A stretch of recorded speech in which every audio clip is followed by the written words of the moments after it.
Algumas tags HTML. Vamos falar sobre a anatomia de uma tag e vamos conhecer as tags de parágrafo, títulos e subtítulos, imagens e hiperlinks.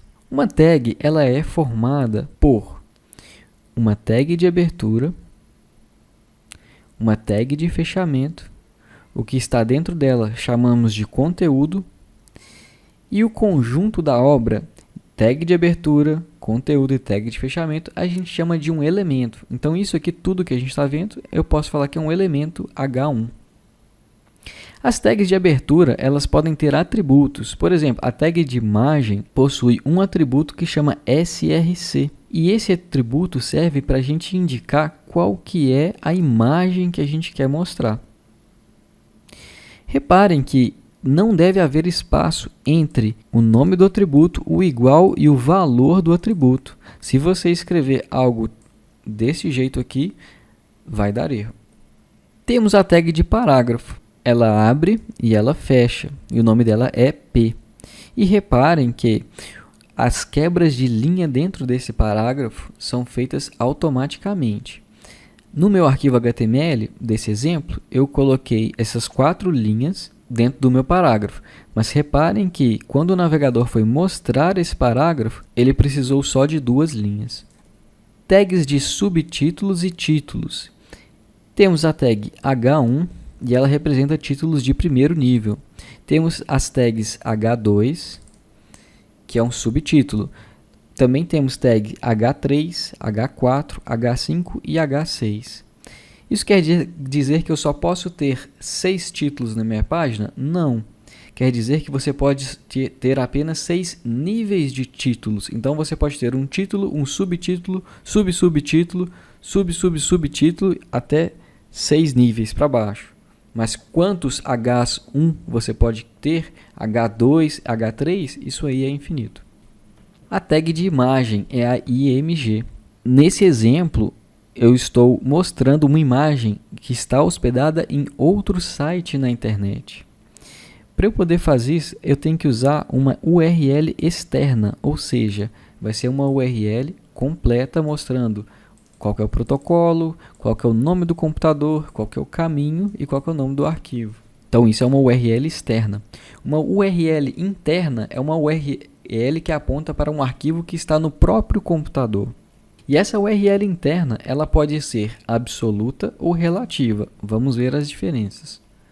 Por exemplo, na página das ovelhas, nós temos um arquivo HTML que está dentro desta pasta. Então, ele está dentro de uma pasta ovelhas, que tem uma pasta raças, e lá dentro tem um arquivo raras.html.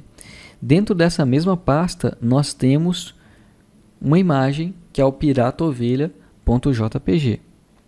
Nesse caso, a gente pode usar a imagem usando o seu endereço absoluto. Para isso, a gente definiria o atributo src ou source da imagem é este valor, ou seja, ele é o caminho completo a partir da primeira pasta, que no caso é /ovelhas. Ou então a gente poderia usar o caminho relativo da imagem. Já que as duas estão na mesma pasta, eu poderia simplesmente colocar o nome da imagem. O que diferencia um endereço absoluto de um endereço relativo? Uma coisa simples, quando você vê um endereço que começa com uma barra, quer dizer que ele é um endereço absoluto. Se ele começa de qualquer outra forma, ele vai ser um endereço relativo. Vamos ver um outro exemplo. Neste caso, nós temos o arquivo HTML dentro da pasta principal, aí tem a pasta ovelhas, tem a pasta raças.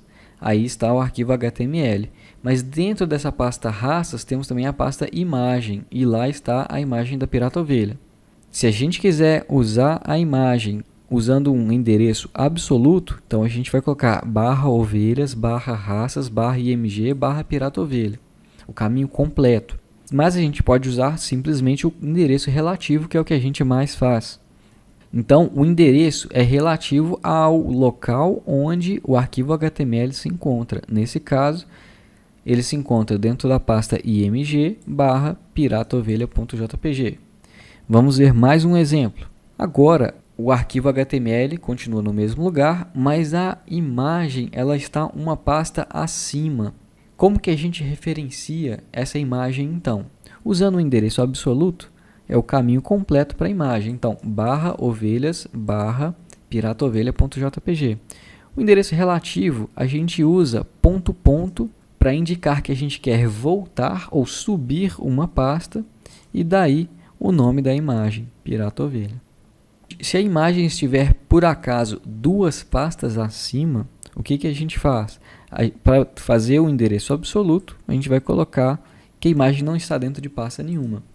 Se a gente quiser colocar o endereço relativo, a gente precisa voltar 2 pastas.